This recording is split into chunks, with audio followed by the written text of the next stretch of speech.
Okay, hi everybody. Welcome to Phil and Dave's Excellent Adventures. Just Dave here.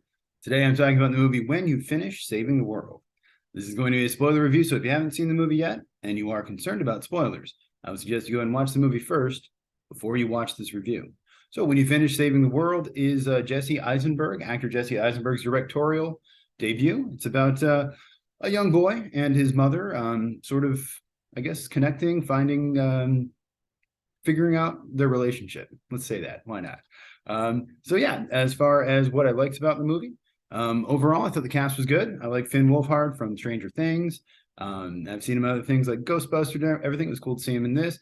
Julianne Moore is always good. This is maybe a little bit different.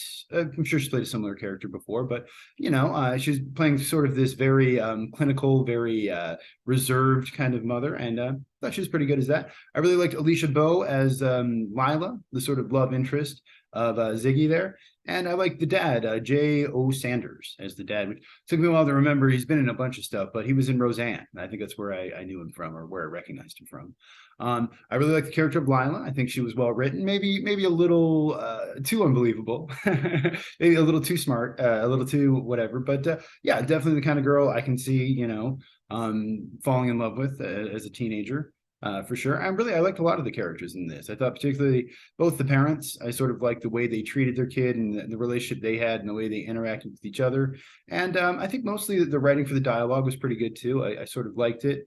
I like that there's a lot of sort of casual swearing throughout the movie. And it's, kind of thing that the cool kind of permissive parents would do, I suppose. They let their kid, occasionally say swear words as long as it's not too offensive or directed, pointed exactly at them. And the parents do it too, which I thought was kind of cool.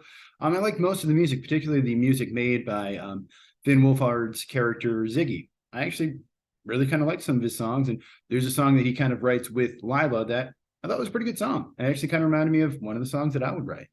I like the relationship between Evelyn and Kyle, I like the fact that it didn't become a physical or like a sexual or emotional relationship, more of just like, hey, she was a mom, she saw this kid that I guess was maybe a little bit more like what she wishes her kid was like, and was sort of trying to make this kid her surrogate son. It almost reminded me a little bit of the episode of The Simpsons where Bart gets a big brother, and then Homer adopts the kid Pepe and like gets a little brother. Kind of a similar dynamic there, where it's sort of like they're each kind of going off on their own thing.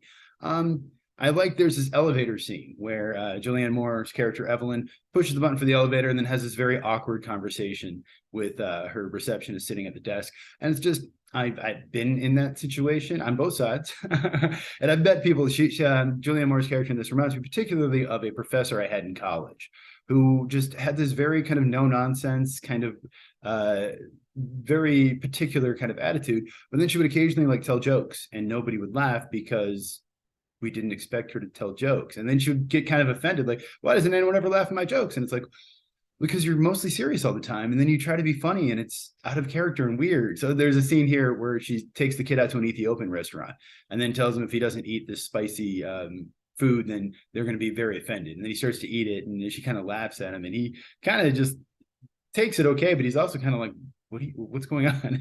I don't understand. So yeah, all of that stuff, it was kind of weird, and it could have been much, much weirder, but I appreciated that. It was more of just more of a wholesome kind of, hey, she's a mom looking for a son, and not like she's a sexual predator, which I feel like a lot of movies maybe would have done then. I was worried it was going to go that way. So I'm glad it didn't. I really like the scene with Lila where Ziggy makes the song and he gets some followers and people like it. And then he's like, yeah, and I made like $90 off of it. And she gets very upset with him because he clearly didn't understand the point of the song or what she was trying to do, what she wanted to do at all.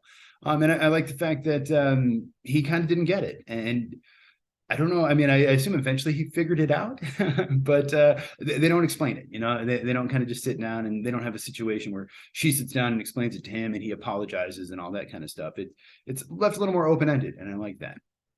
And that kind of leads up to the ending where finally at the end of the movie, his mom, Julianne Moore's character, Evelyn, finally goes and listens to his music, which, hey, finally about time. And turns out it seems like maybe she actually liked some of it. And she finds this old recording of like his first ever vlog thing. And I think it's actually just young Finn Wolfhard, who I assume probably had his own vlog and they found footage of it and they used it. Or he's got a little brother, I don't know, but I'm pretty sure that was just young Finn Wolfhard in that clip. So that was kind of cool. And it was kind of nice to see her, come around and go like, oh, hey, like I do like my son's music. And in all fairness, the kid, he had, several thousand followers on whatever their made up version of Twitch was. And so in a lot of ways, the kid reminded me of myself, except for the fact that I'm 40 years old and he is actually way more successful than I am. But I always like movies about, dreamers, about people who don't really want to conform to society's ideas of what they should do, and people who are creative, So yeah, I always like that. As far as what I didn't like about it as much, the only performance that I feel like I didn't love was Eleanor Hendricks as Angie, the mom of the kid whose name I forgot already, Kyle. She was okay. Not terrible, but it was kind of like, okay, I can tell you're acting. This is a little, and as much as I liked a lot of the music that Finn Wolfhard's character made and a lot of the music throughout the movie, there's this one song that he makes at the very beginning, and there's this sort of this looped piano, whatever you call it, kind of sound, and I didn't really like it. I don't know, and they use it kind of a lot. It's kind of like the theme in the movie, maybe. It's this kind of synthesizer kind of loop thing, and it wasn't terrible, but I didn't love it, and it came up a lot. So I'm just kind of like, okay, I'm not loving this. The tone in this movie is definitely a little, kind of all over the place, and I don't know. I've said before, tone doesn't usually bother me. Maybe it does because I pointed it out a couple times, but it does kind of seem like I don't even know if it's so much tone, but it's just like I guess. What are you going for here? Like, are you trying to be serious? Are you trying to be a comedy? And then there's a lot of these kind of like just juxtapositions where like, Julianne Moore is having this very quiet, very serious moment where she just found out, something tragic happened to one of her clients. And then you've got Finn Wolfhard, who's like drilling into the wall to put up the light so his mom doesn't disturb him in the middle of his live streams again. And so I get the idea there. They've got two different things going on, and sort of the difference, the juxtaposition between the two is what makes it interesting. But some of it seemed a little too heavy-handed to me. And even the same stuff with the mom. Like, I understand she's got a very serious job. I have friends who are social workers, and yeah, it's not a fun job. It's not an entertaining job. So I can understand why that's the career she has and where the conflicts comes there, but it does seem a little too much where it's just like, oh, and then my client and her husband murdered the whole family. I don't even remember what the story was, but it was something, I'm sure very true and things that do happen to people all the time. But for me, in terms of the story, in terms of the movie and the story they were trying to tell, I was like, okay, I get what you're doing there, but I also feel like it seemed a little like trying to be edgy or something. I did think some of the stuff with the dad, I guess I just wish it would have been resolved a little bit better. There's a scene where, Ziggy is busy. He wants to go play the song for the girl. And Julianne Moore is probably messing around with Kyle. And the dad's supposed to be getting this award at school, and they both forgot about it. And so he's understandably upset about it, and he goes upstairs. And then they never really resolve it. It's just like, okay. And I guess it would have been nice if they at least sat down with the dad and were like, hey, Dad, sorry. And they kind of briefly do, but I would have liked a little bit more with that. And then there's a scene not long after that where, again, I think Evelyn is out to the Ethiopian restaurant with Kyle. And so it's just Finn Wolfhard and his dad alone. And I kind of expected there to be this scene where it's like, hey, Dad, sorry about missing your award. Or where it's like, hey, so what is up with Mom anyway? And he, explains, oh, your mom, used to be this and that and everything else and her job and, all this kind of stuff. And maybe that would have been a little more typical Hollywood kind of movie thing, but I don't know. It would have been nice to see a moment of the son and father connecting. Instead, what they get is this pretty funny exchange where he kind of talks to his dad, and his dad starts asking about suicide, and he's like, why? And he's like, well, because I read this article about it. And you see that in the trailer, but in the movie, it's actually funnier to me, at least, because it's a little bit longer. They take their time with the setup and everything. So I did like that scene, but it would have been nice to have a little bit more of a connection with the dad. And I guess that's the point of the movie is that he sort of feels disaffected or disconnected to his parents, but I don't know. I guess I want a happy ending here. There's some stuff too that I saw. It seemed like they were kind of planting seeds for something, and then nothing happened. At one point, Evelyn mentioned when she was younger, she wanted to work for Rolling Stone magazine. So yeah, okay, that's surprising because she's a woman who doesn't seem to particularly care much for music other than like classical music. So what happened? Why was she, into Rolling Stone mag so much that she wanted to write for it, and now she only listens to classical music? Like, it would have been nice to again see her a little bit of like, hey, I named you Ziggy after Ziggy Stardust, David Bowie, because I love David Bowie, and hey, when I was your age, I went to this David Bowie concert, and this thing happened, and all this. I feel like I don't know. I would have just wanted a little more, or a little something, a little kind of explanation there, and maybe that would have been more of a traditional Hollywood happy ending kind of thing. But I don't know. There is a scene with her in this where she breaks down in her car and starts crying. And I just pointed out because I feel like I've seen that in a lot of movies lately. And there's always this scene where like someone has to go in their car and break down crying. And I get it. It happens in real life. It's a place where you can be alone and isolated, but it just feels like, yep, it's not an indie movie if there's not somebody crying alone in their car. And even though I did kind of like the ending, I did like the fact that the mom finally went and listened to her son's music, which, hey, you know what?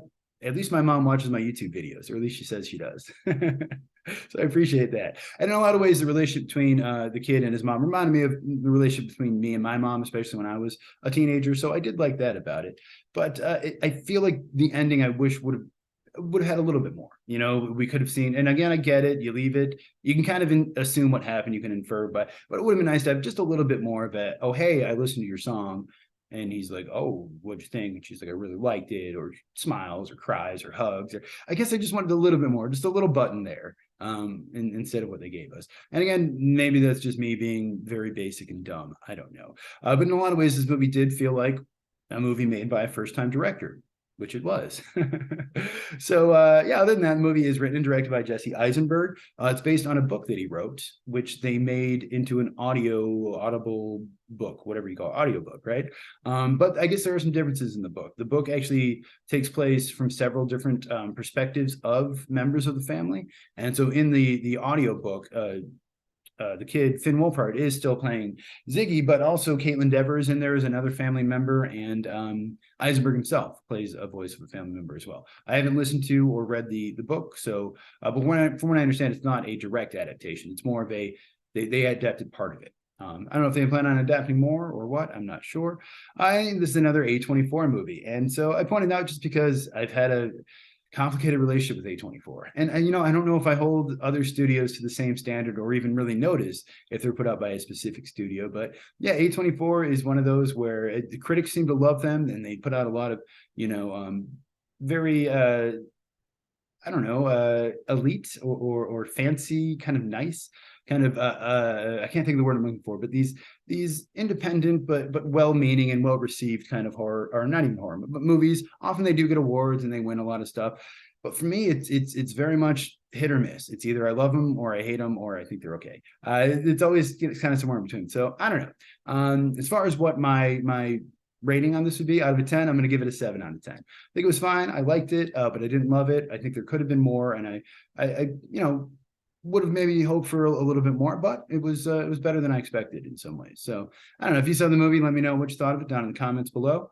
Thank you so much for watching. Hope you have a great night, and I will see you here again